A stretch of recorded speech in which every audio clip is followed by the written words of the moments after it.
Hey, hey. Really the only thing that gon' be normal is distribution. Normal folks gon' infuse some. Optimize your lineups and you feed the rest, you mute them. Turning it up, these numbers are loud. Peeping this game from a nimbus is wild. Making it rain. While I embrace all this risk, I'm insane. Talking about that Bestball, I'm the best tail. Into the next well, guess I got next still. Bestball, I'm the best tail. Into the next well, guess I got next still.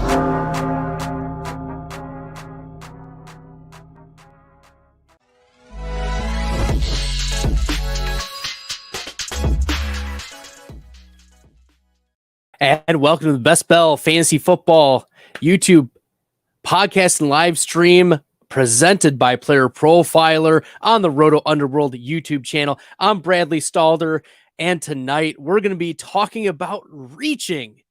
No, not peaches, reaches. That's right. I don't know if you've seen the latest Mario movie, but it was a hit, a bop, a Jack Black instant classic, Peaches. But no, we're going to talk about reaches tonight and why you shouldn't be reaching in your best ball drafts. We're going to dive into some data from Hayden Winks of Underdog Fantasy and give some strong reasons why you should consider taking your guy at ADP.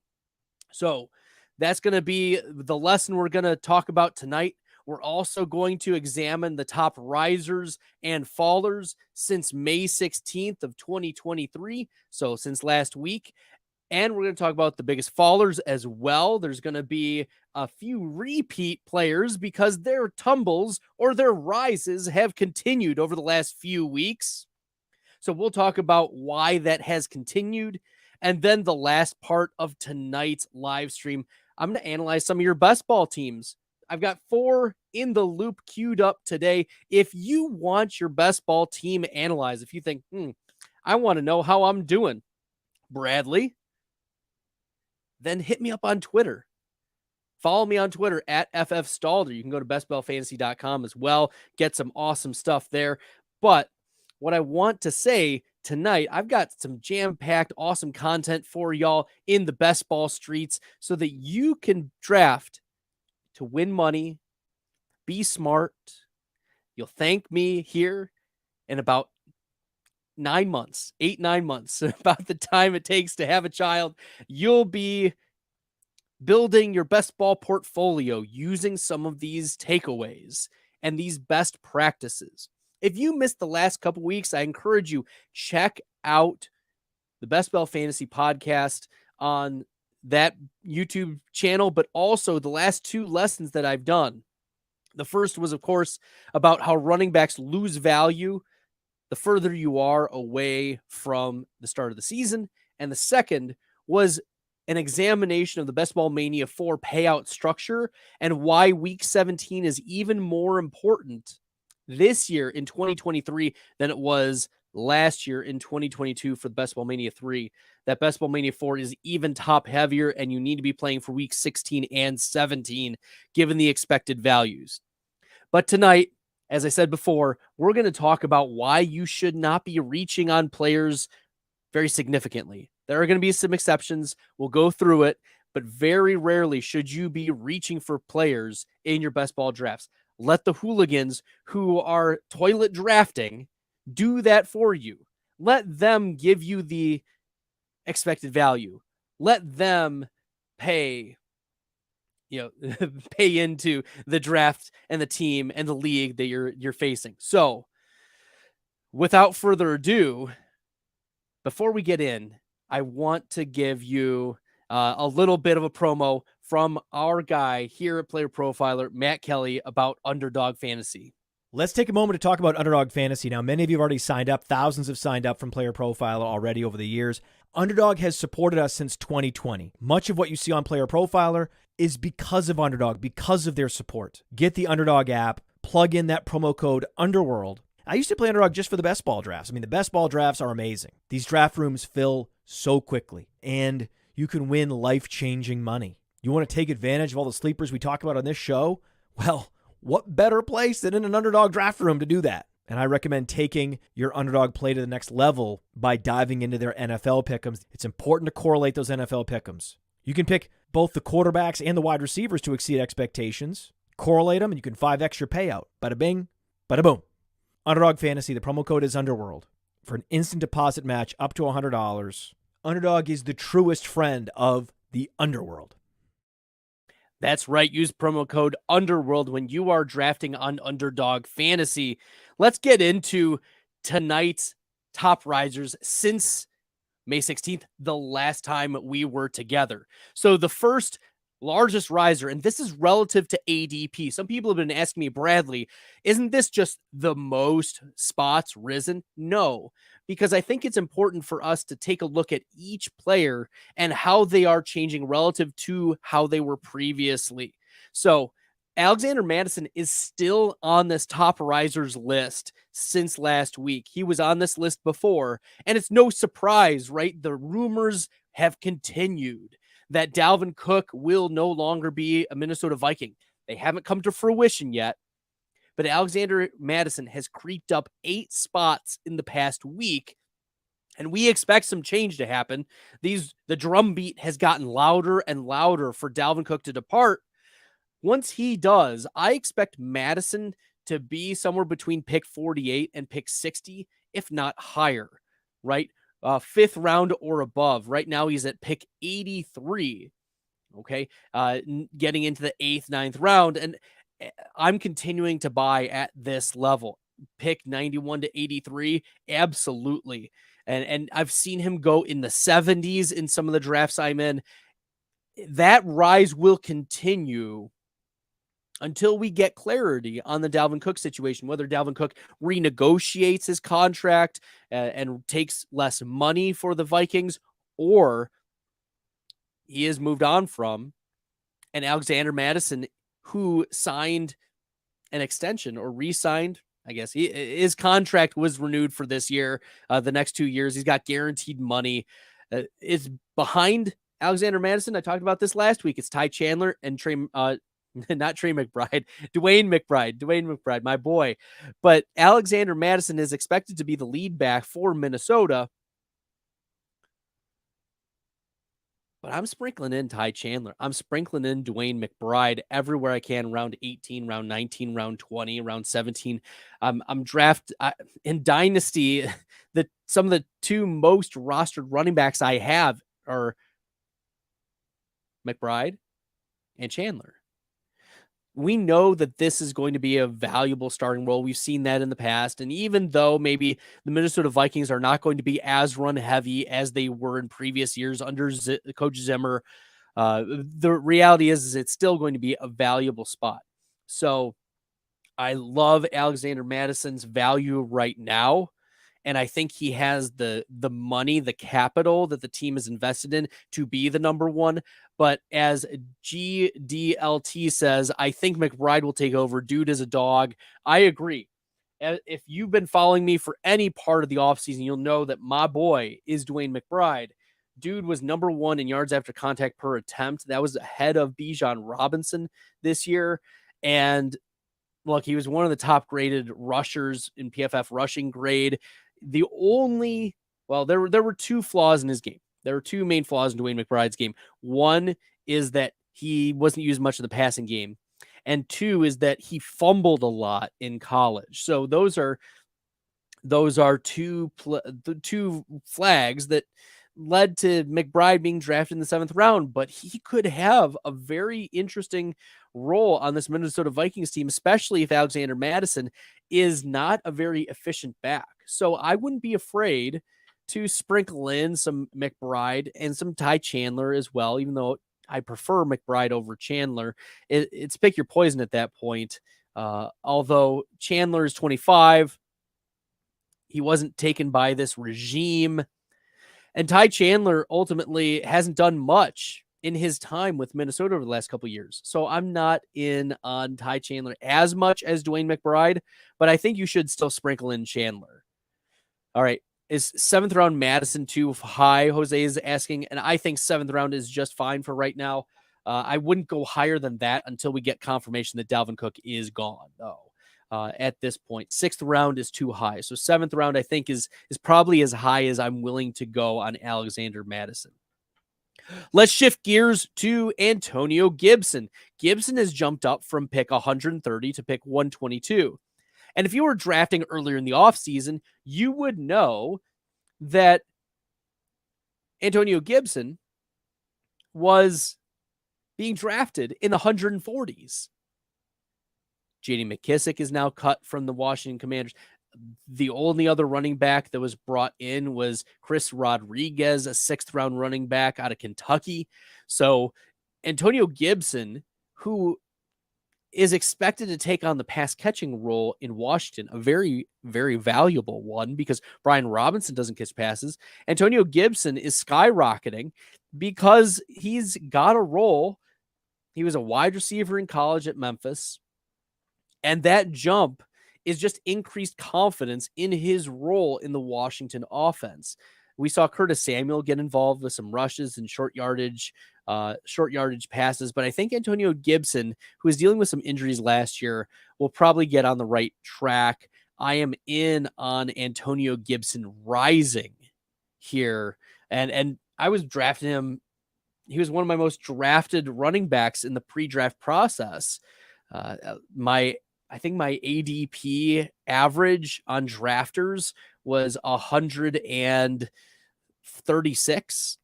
I was willing to reach a little bit on Antonio Gibson, and that was a beautiful thing. And so I think Gibson is still going to be a great value. He puts up pretty regular running back 2 numbers. So if you're taking best ball and you're thinking 0 RB strategy, Antonio Gibson is definitely a consideration even this late, even in now the 11th round. So I'm in on the Antonio Gibson rise. This is good.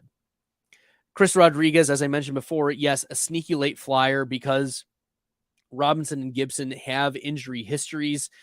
Chris Rodriguez himself dealt with a suspension last year. There's some off the field issues, but he played well. He was well graded in Kentucky. The rushing, it wasn't used much as a pass catcher. I mean, a little bit near the end, but Chris Rodriguez is someone that I'm taking late flyers on, someone that, Washington will probably rotate through if Gibson gets hurt or Brian Robinson gets hurt. Chris Rodriguez was brought in by this regime, and I could see him, being a change of pace guy if one of these guys, one of these running backs, Gibson or Robinson, goes down. Now, the last player that's on the rise since last Tuesday was Joe Mixon. He's only risen 4 spots, but relative to his ADP, that's the 3rd most percentage-wise of any player. And let's be confident in Joe Mixon. Like, this is Josh Jacobs light from last year. Josh Jacobs was falling to the 7th round, the 8th round. I remember last year I was at the Fantasy Football Expo and I was drafting against Justin Herzig, against James Brimacombe, against Kruger from NBC Sports at the time. And, they're all great drafters, but even them at that point were passing on Josh Jacobs. There was a fear that he would be replaced. But I think that fear for Joe Mixon this year here in 2023 is being alleviated by the Cincinnati Bengals not cutting him, by the Cincinnati Bengals not bringing anyone else of significance in. I mean, it's Joe Mixon's show, and now he's getting into the back end of the 5th round instead of the 6th round when he was going, heck, I'd even see him in 7th round in some of the drafts I was in. So Joe Mixon, I'll expect to continue to rise as well. He wasn't super efficient last year, but he did have a couple big spike weeks, including the 5-touchdown game that won a lot of people money.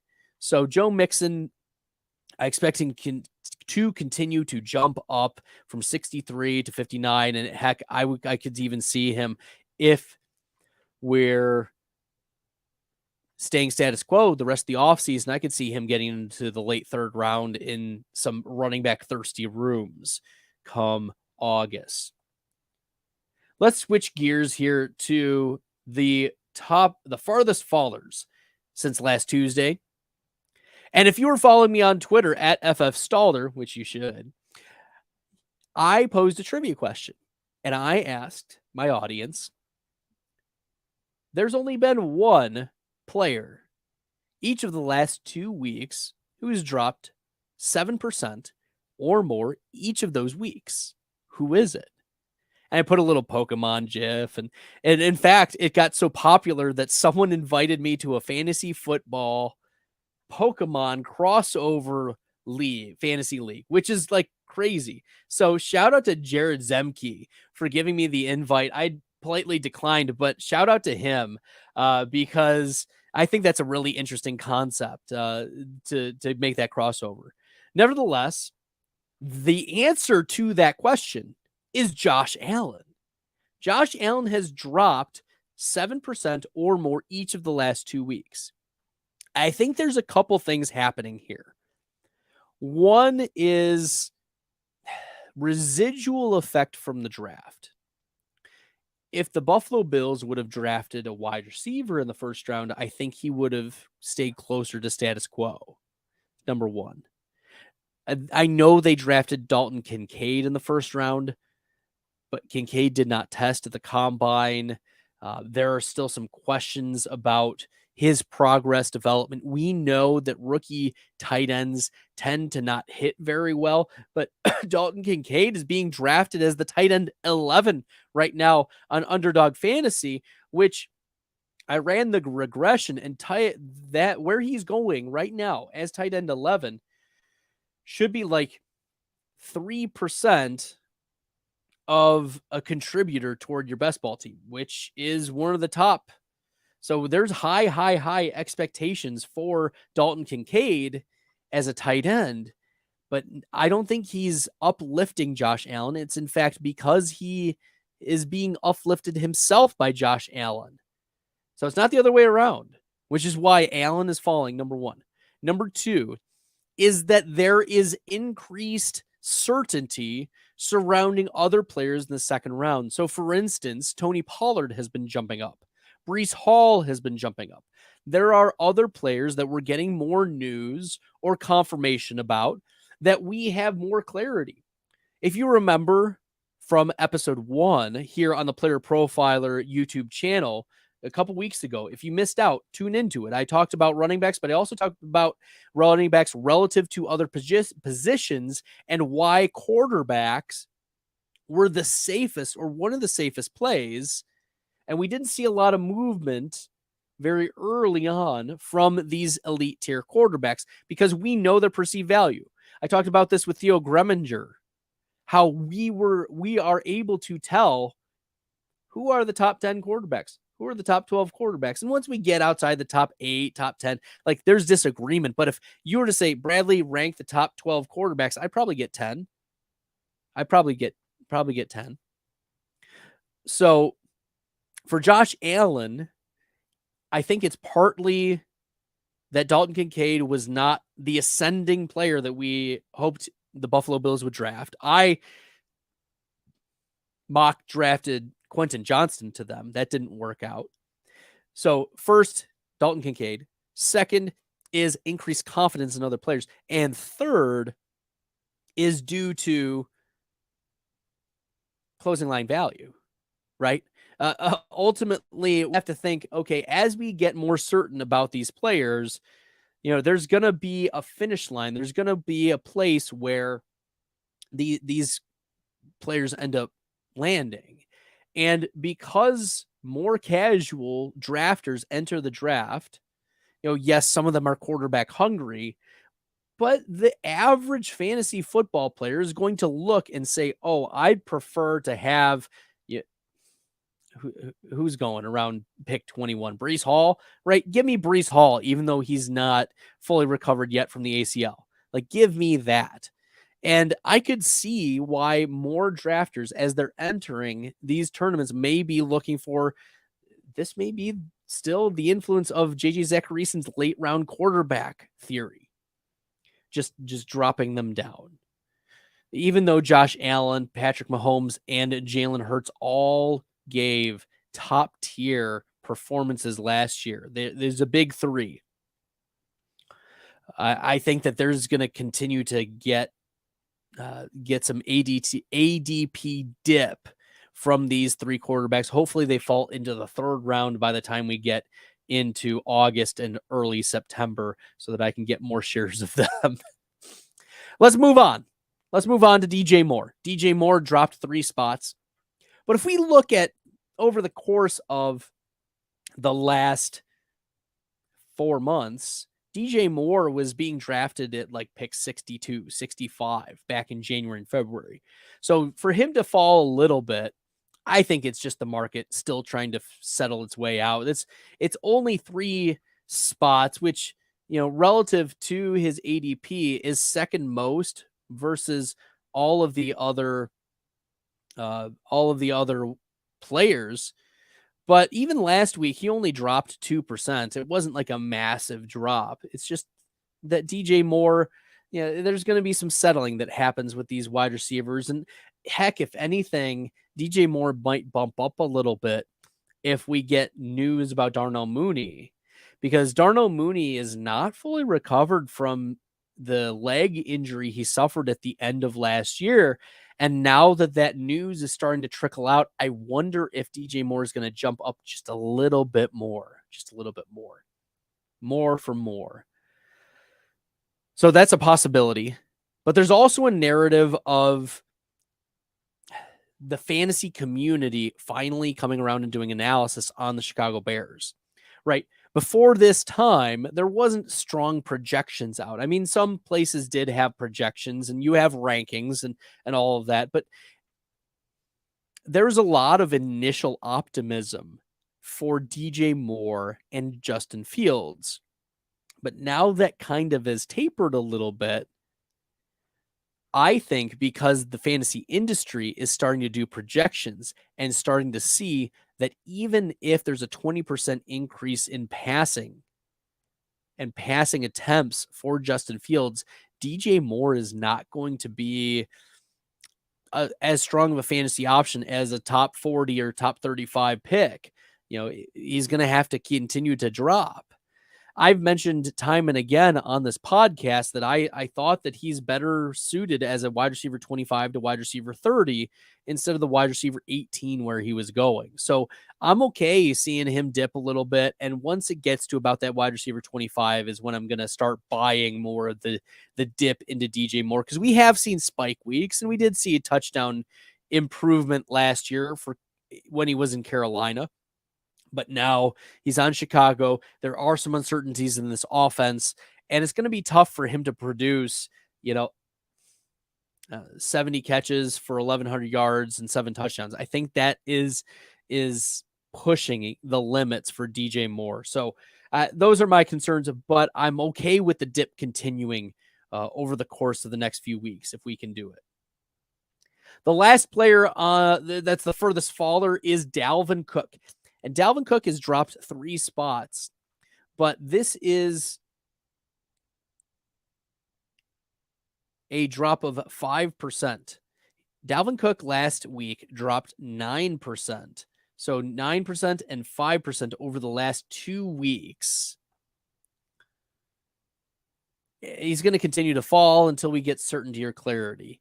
And then depending upon the landing spot and the offensive scheme, Dalvin Cook may bump back up, or he could just continue to hang out in the 6th round. And I think hanging out in the 6th round is just fine for this type of player. Like, it's probably not going to ruin you.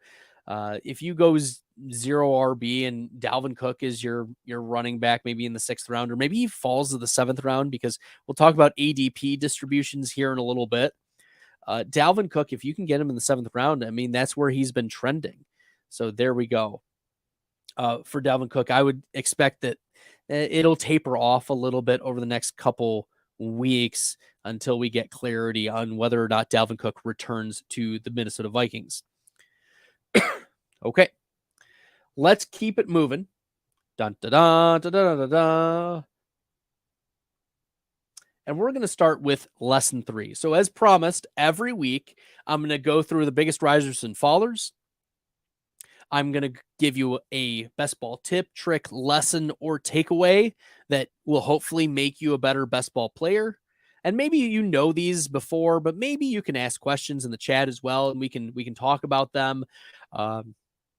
Whatever the case may be, I'm here to try to make you a better best ball player.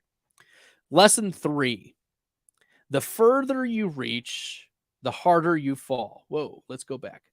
The further you reach, the harder you fall. And Hayden Winks has done some great work on Underdog Fantasy. He produces some awesome stuff. So I want to give him credit for doing this research. And like, he confirms what we intuitively know. Like, we should know that the more you reach, the less optimal it is for your team. The further you reach and the more often you reach, the less optimal it is. So the further you reach, the harder you fall. There's your lesson. Okay. And we're going to take a look here. And I want to point out this is a bell curve. So this makes sense. Best Bell Fantasy shows off the bell curves. Thanks, Hayden, for making this beautiful thing. And this is from Best Ball Mania 2 data, rounds 4 through 14. Because typically you don't see round 2 guys drop 4 rounds, okay? Or even 3 rounds, or even a full round. Like, you don't see a guy in the first round dropping 12 spots. You just don't see it. You also aren't really interested in reaches happening after round 14 because you're just going to get your guys or your stacks at that point, and the probability that they are rostered in the tournament decreases significantly. So there are going to be some players when we analyze best ball teams later on tonight that the ADP is wonky for them. I don't care about those late shots. Take your late shots. If you're trying to stack, I'm okay with it.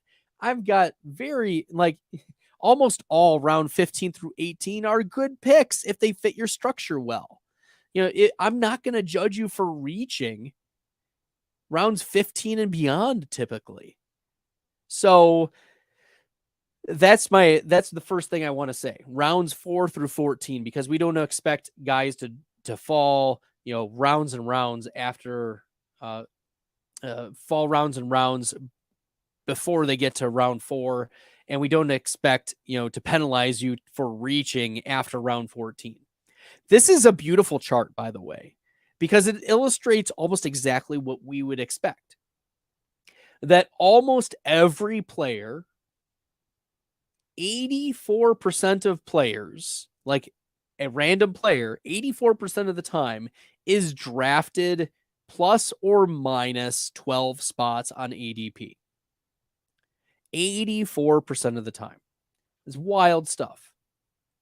In fact, 12, if you are getting a guy, if you're drafting a player more than 12 spots after ADP, you are ahead of the field significantly. How much so? Well, there's only 5.8% of teams who are drafting these players more than 12 spots after. So you are getting automatically extremely unique. You're ahead of 95%. 19 out of every 20 groups don't have this player where you are getting them. That automatically makes you pretty unique. So drafting a player at that spot, 12 spots or later, is going to be massive.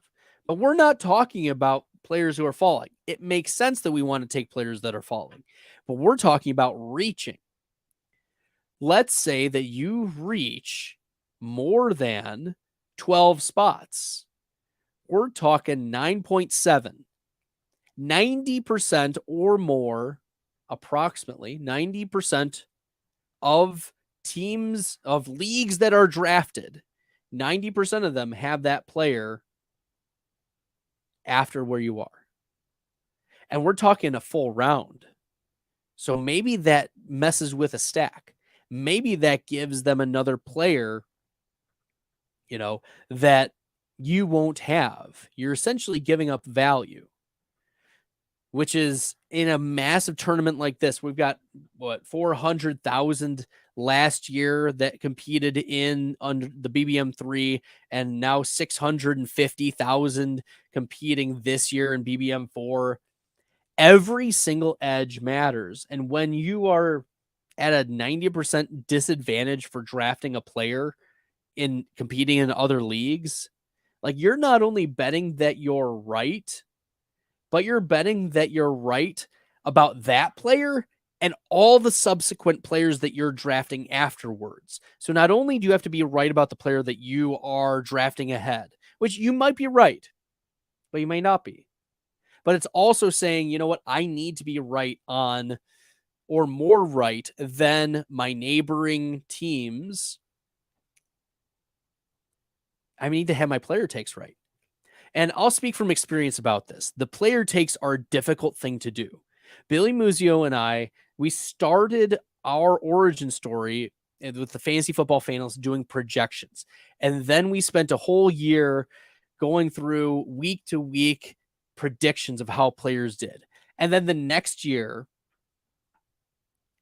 we did the Fantasy Pros Expert Ranking Contest. And that was tough. We've done those for the last 2 years. And Billy's crushed it. He's absolutely crushed it.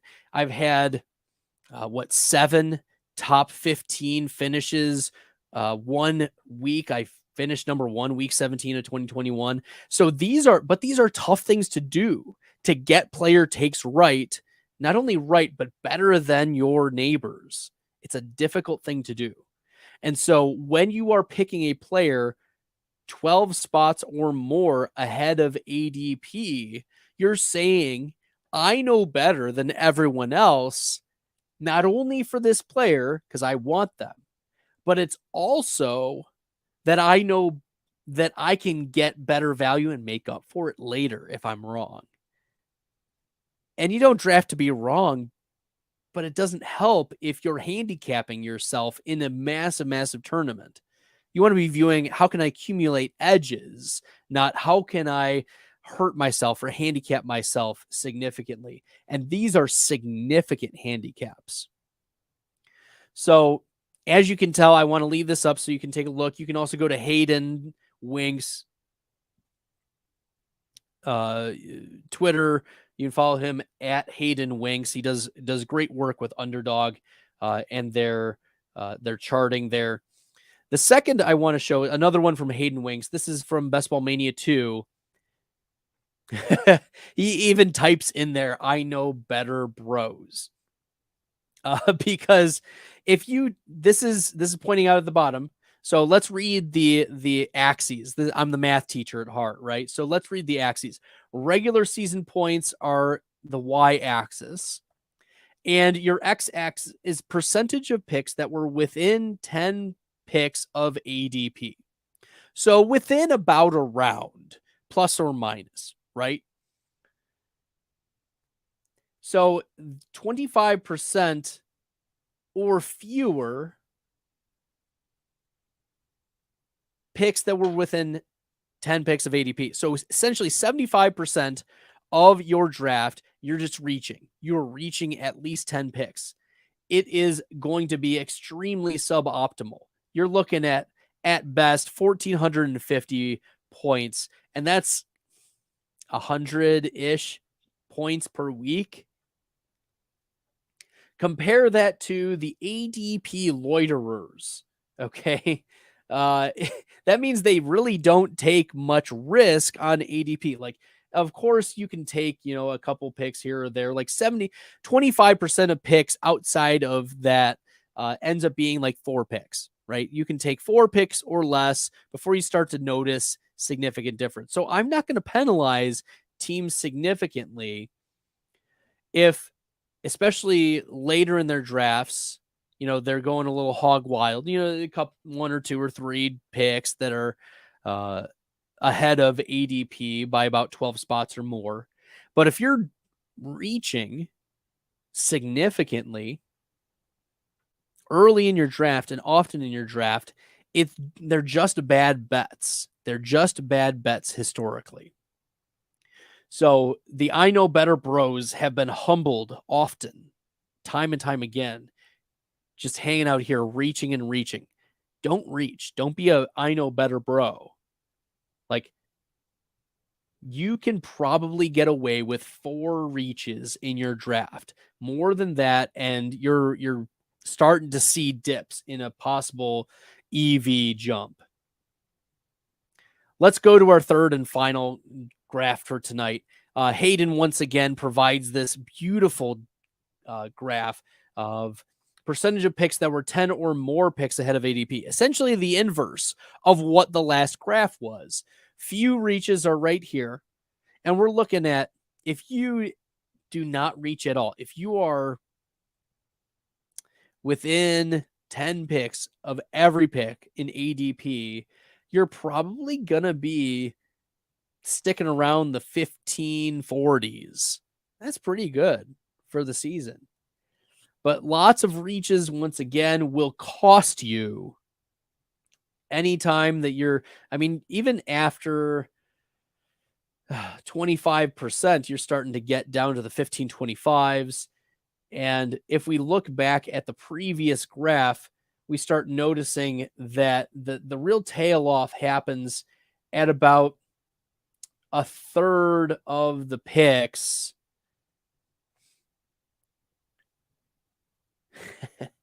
A third of the picks outside of ADP is kind of the threshold. So a third of the picks is start to see where this whole distribution of graph is more difficult for you to get to 1,500 points. So I would not recommend taking more than about 4 reaches, and probably later in your draft. There's also not a lot of movement that happens near the top of the draft. Like, if you were watching last week, I talked about how Travis Kelce and Tyreek Hill were 2 of the biggest movers relative to ADP, but they had both moved less than 1 spot in ADP since the previous week, since 2 weeks ago. And I said that's just because unless there's something catastrophic, these players tend to just stay at their ADP or move 1 spot, or maybe there's some camp buzz that'll move them back, or whatever the case may be. The first couple rounds aren't going to see significant shifts, but it's starting to get between rounds 4 and 14. So if we're talking 10 or 11 spots to pick from, you should probably stay with 3 or fewer reaches of 10 picks or more. If you end up doing that, it's probably going to be a good bumper, as my friend Todd Burrows likes to call them, the good bumpers, to keep yourself in line. Okay, so don't be reaching too much, because it is suboptimal for you, as illustrated by the graphs. Okay, and then one last table, we're trying to calculate stacks. So you're asking yourself, like, all right, so I'm expecting to draft Jamar Chase round 1. What is the chance that Joe Burrow is going to be available, let's say in round 4? Let's say Joe Burrow is going round, I don't have it pulled up exactly, but let's say he's going round 3, but I don't want to draft him until round 4, but maybe it's around the turn. Maybe I could draft him at the end of round 3, but it's going to be 4 or 5 spots. So let's say it's going to be 4 spots after ADP, nearly 31% of the time. So it's kind of risky, but it's still 30% is not a negligible number. But as we can tell, it's dipping every spot that it's after ADP. So I think this is going to be a handy table for you. If you want to print it out, if you want to go to, Hayden's article on reaching, he also has it available there as well. It's just a good barometer for, is this player going to be there when I want him? And would that player have been available, like, if I didn't reach on him? So this is very clearly that you should be reaching 2 rounds ahead, because that player's 97.6% of the time going to be there. Same thing with even, 8 spots ahead. 82.2. We don't start dipping below 80% until 7 spots.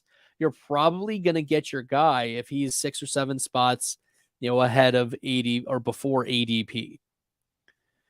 Whereas you're really risking it. It drops at about 25% between 5 or 6 spots after ADP. So you're getting some real values and real unique values if a guy is dropping 12 spots or more. As I said earlier in this podcast, it's about 95% of the field you would have an advantage over relative to that player if you draft a player 12 spots or more after ADP. So you want to consider how, even if you don't have a strong player take, let's say Gabriel Davis. I'm not a huge Gabe Davis guy, but if I were a Gabe Davis guy, I would consider drafting him if he dropped 12 spots or more, because that puts me in a unique position. And especially if I have a Josh Allen stack, heck, you want to be targeting the stacks, of course, but if it's a stack that falls to you, oh, that's like a extra credit bonus points here. Okay. You want to take as many edges as you can in these tournaments. You do not want to be handicapping yourself and reaching more than 3 or 4 times in rounds 4 to 14 is going to hurt you if you do the amount of reaching that we've seen here. Okay. So to recap, number 1, reaching for a stack close to ADP is fine. It's really not going to mess with you. If you're 4 spots, 5 spots ahead of ADP, it's not going to really move the needle for you. All right. So do not be discouraged drafting stacks for teams just because he's 3 spots ahead of ADP or 7 spots ahead of ADP or 1 spot ahead of ADP. You don't need to be a stickler like that. Okay, you don't need to be an ADP bro that's just holding on to every juice of ADP goodness. If the stack is close and ADP, if the stack is good and ADP is close, there's no real significant issue. Drafting players significantly after ADP is plus EV. You want to be drafting players who drop 12 or more spots. It's as simple as that. It's also another way to stay unique because you're going to have players who fall. It's okay. Take them. Because some people want to stack. Some people, they have a player in mind. They have positional needs. They have whatever the reason may be why that player might be falling. Why the league mates you're drafting against might not take him. So go ahead. It's all right. It's a plus EV move.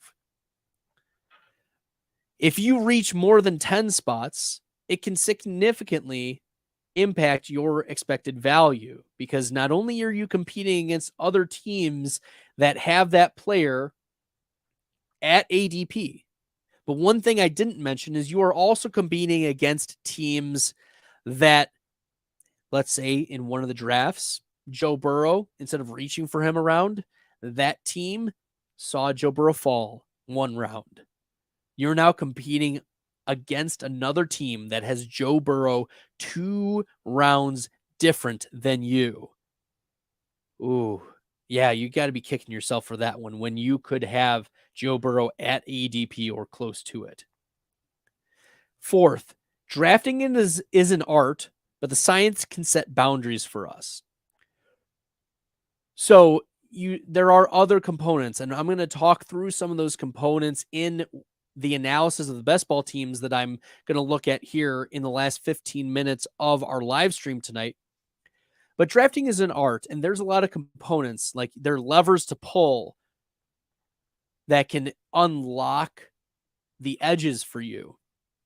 And so you have to be kind of fluid and let the draft come to you. You can't just say, well, I'm going to come into round 5 and there's going to be some player who's going to be 10 spots after ADP and I'm going to take him there. No, like every draft is different. Every group is different. And some drafters are different draft to draft because of their portfolio diversification. Maybe you know that one of your league mates loves San Francisco players and he wants to go with the San Francisco stack, but he might avoid it in this draft because he's drafting 150 teams. He wants some diversification outside of San Francisco. So you just can't predict what even known knowns in your room are going to be doing. So if we set boundaries, though, for instance, like roster construction, if we set boundaries like don't reach too much, or you should be drafting players that fall significantly after ADP, that those boundaries can help us in guiding us and keeping us from paying the rake, frankly, and giving us a fighting chance at winning some money. Because these are tough tournaments. You're competing against 650,000 in the underdog tournament. You're competing against 850, at least last year, 850,000 in the DraftKings Best Ball. You've got 111,000 in drafters. So keep all of that in mind as you are going forward with your best ball drafts. There's your recap. Dun, da, da, da, da, da, da. Part 3, analyzing best ball teams. We've got 4 of them tonight. I'm only going to spend about 3 minutes or so on each of them. So I appreciate your excitement as we get into part 3. For those who are new to the live stream, number 1, I grade on a rubric. So I don't just make up points. I'm a teacher by trade, so I'm going to give you the rubric here in a second. These are the criteria. Player takes and upside. I have my own player takes. I'm sure you do too as well. But my player takes I try to inform them by the amount of upside. I don't care if a player scores 5 points. That's not going to contribute to your best ball team. What kind of upside are these players showing, and what kind of potential are they showing in maybe a new offense, or what did they show last year, and is that going to translate? So I will judge your players. Number 2 letter B is stacking. So does stacking exist? How strong are the stacks? Did you overstack, etc.? 3, team structure. If there's some glaring errors with your team structure, it'll be knocked down. We'll talk about team structure in future live streams this offseason, but team structure is going to be an important component of how these teams are analyzed. Of course, we just talked about it today. Versus ADP, your team will be judged by whether you're reaching or whether you're letting players fall to you. If you have a player that falls to you and it's a stack, that's like bonus points. Okay. So there's some beauty to drafting with that. And then the last part, week 17 correlation, if applicable. So some of these teams, I wasn't sure if there's week 17, or maybe they're season-long tournaments, or whatever the case may be. I'll do my best to evaluate week 17 correlation if applicable. And the last thing is I'm a tough grader. So if I give you a bad grade, it's because you deserve it. All right, let's start with the first one. Josh Alvarez on Twitter submitted this from DraftKings. Lamar Jackson, Bijan Robinson, Aaron Jones, Amon-Ra St. Brown, Michael Pittman, Gabe Davis, Okonkwo, Dobbins, Tua, Zay Flowers, Ryan Penny, Irv Smith, Michael Gallup, Tyquan Thornton, Jerome Ford, Chase Claypool, Hunter Henry, Darius Slayton, and Darius Davis. I love the Darius Davis pick, by the way. This is an A- players takes an upside. I really like a lot of the players that are here. I think the only ones that I'm holding out on are Michael Pittman, but I get it. You've got some depth at wide receiver. I'm also not a huge fan of Michael Gallup either, but I like the comeback arounds of Chase Claypool, Darius Slayton, and Darius Davis as some upside swings. So I do like those players very, very late. Stacking, B-. There's the Lamar Jackson, J.K. Dobbins correlation, and also Lamar Jackson, Zay Flowers. There's also, just Tua just hanging out by himself. So I can't give this anything higher than a B-. Team structure is an A. I love the depth. I love the running back core. I was going to dock them for tight ends, but I'm happy with the 3 tight end build of Okonkwo, Henry, and Irv Smith. All 3 of those either have historical upside or they showed potential last year. So Irv Smith, touchdown maker. Hunter Henry has history of top 10 seasons, and Chigakonkwo is a rising star. So I'm okay with this team structure. Lamar Jackson, Tua are a nice quarterback duo versus ADP, a B. This is Josh Alvarez is a hashtag ADP bro because if you look at all of his picks, they're like, unless you get like crazy late, they're all within like a spot of ADP at all. He let the draft come to him. He just took the ADP. Darius Davis was a real nice pick. He dug deep for that one, but it was not a stack. So I was kind of disappointed in that it wasn't a stack, but I did like the late digging for Darius Davis. I'm not going to penalize him for ADP 233. Okay. Week 17 correlation C+, and overall was a B. There you go, Josh. Take your B and run with it. Okay, next one. Whoa, there we go. This is brought to you by Jaguar Paw 34 on Underdog at Foxtrot Supper.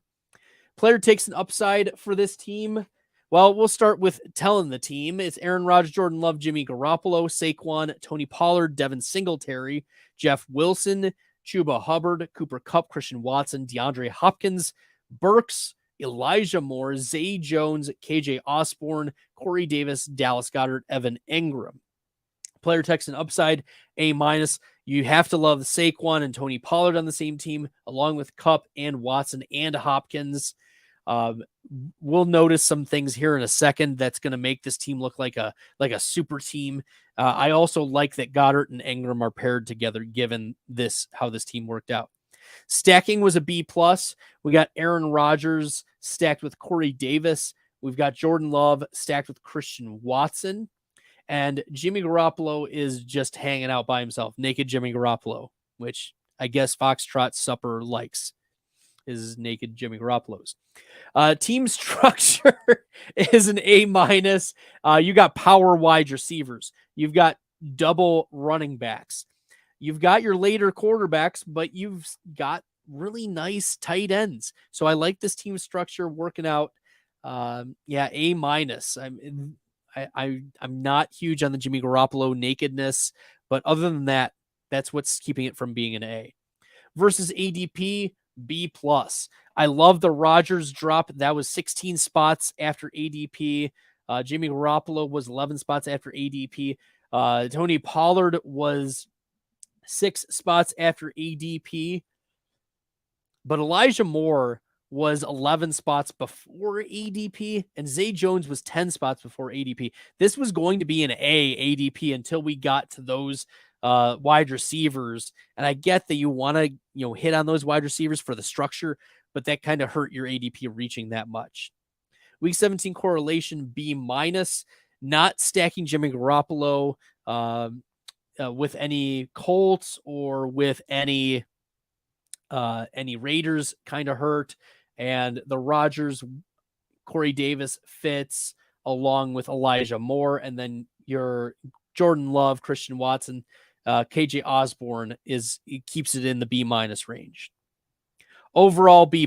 So good work, Foxtrot Supper.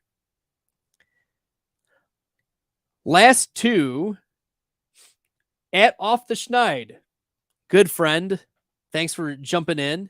He said I talked about reaches on his last podcast, and he's pretty high on the Bears and Fields this year. And you reach, I teach, Jake Shuttleworth. He got game. Yes. So Off the Schneid, friend of the podcast, friend in real life and fantasy, I guess. There we go. We'll get into his team. Joe Burrow, Kenny Pickett, Alexander Madison, AJ Dillon, Khalil Herbert, Zeke Elliott, Zamir White, Kyron Williams, Jamar Chase, Devonta Smith, DK Metcalf, DeAndre Hopkins, George Pickens, Marquise Hollywood Brown, Marquez Valdez-Scantling, Freiermuth, Irv Smith, and Jelani Woods. Player takes an upside. That is clearly a B+. Joe Burrow is there.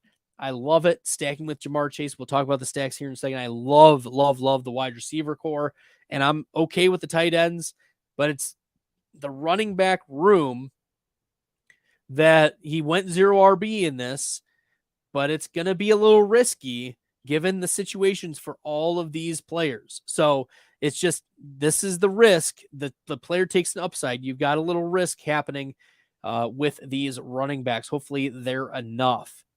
Stacking: A, Joe Burrow, Jamar Chase, Kenny Pickett stacks with Pickens and Freiermuth. You also have the Burrow Irv Smith stack. Team structure: A-. Yeah, this is one of those 0 RB builds, and I like a lot of the players. I'm not sure about the Kyron Williams pick or Zamir White pick, but the first 4, Madison, Dillon, Herbert, Zeke, I like those as a good 0 RB core. Versus ADP is a B. There were some reaches here, but there were also some really nice values. I like him just hanging out at ADP, Chase going at 2, Devonta Smith at 23, DK Metcalf was 3-4 spots by ADP. Marquise Hollywood Brown was nice. Pickens at 71. That's not going to crush you at all. Irv Smith was a bit of a reach, but Freiermuth was a value. So it kind of cancels itself out. We keep ourselves at a B. If you're a ADP bro, you're probably going to get a B. Week 17 correlation, also a B. Because of the stacking, that usually helps with the week 17 correlation. So overall, B+ off the schneid. There you go, B+. Couldn't quite get that A-, sorry.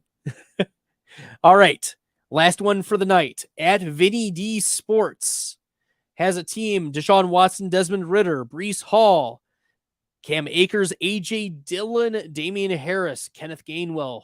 Wide receivers: Tyreek Hill, T. Higgins, Amari Cooper, Drake London, Quentin Johnston, Michael Gallup, DPJ, Van Jefferson, Josh Palmer, Kyle Pitts, Dawson Knox. Player takes an upside, C+.